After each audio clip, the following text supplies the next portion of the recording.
Over 30 years ago, I came home from work, and my husband, who was not feeling well, stayed home in bed all day and told me he felt faint every time he got up to answer the door.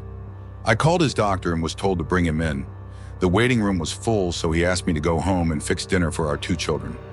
Doctor called back shortly after and told me to come and take him to the hospital for blood work, which was only a mile away. And he would meet us there after he was through with his patients. I took the children to McDonald's and then went to the hospital. His blood work looked fine, but doctor had a suspicion he had bleeding ulcer because he was pale. He said any blood loss would be reabsorbed in the small intestine. He asked about his faintness, and I told him what I knew. He wanted to keep him in the hospital overnight for observation. I woke up in the middle of the night in a panic that I had to get to the hospital. I started to get dressed, then realized I couldn't leave my children, ages 9 and 5, in the house alone. We had no family here to come over, and I realized the best place for him was in the hospital, with trained nurses watching over him. So I settled down and went to sleep. I took the children to school in the morning and then stopped by the hospital. I was shocked to see him hooked up to an automatic blood pressure machine and told that he needed blood during the night. I never thought to look at the clock that night when I woke up, but it was dark. Although I can't prove it, I believe the panic I felt was due to his deteriorating state. And next time, call and ask a nurse to check on him. He was out of the hospital in a week.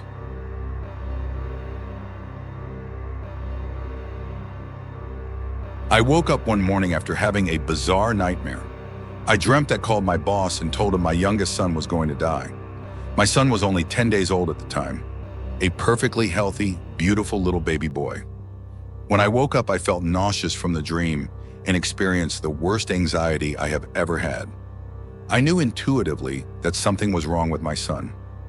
He didn't show any rare signs or specific symptoms. The only thing that was odd was that he slept a bit heavier than usual that night. I couldn't ignore my anxiety and checked his temperature and was shocked when it showed 35.1 degrees Celsius.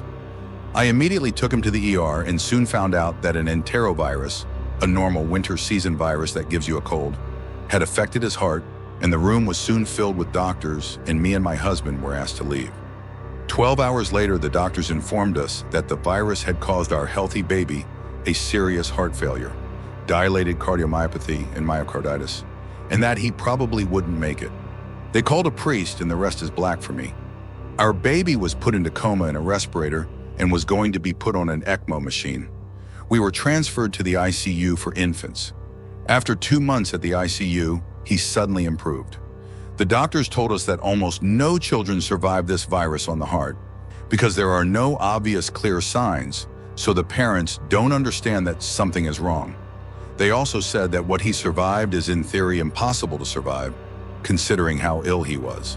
They asked me what caused us to seek help, and I told them about my dream. I will never forget the doctor's answer. There are some things between heaven and earth that medicine can't explain. Your boy is a living miracle. He turns 5 next year and has almost recovered 100% from the heart failure expect for 1/8 of his heart that is permanently damaged.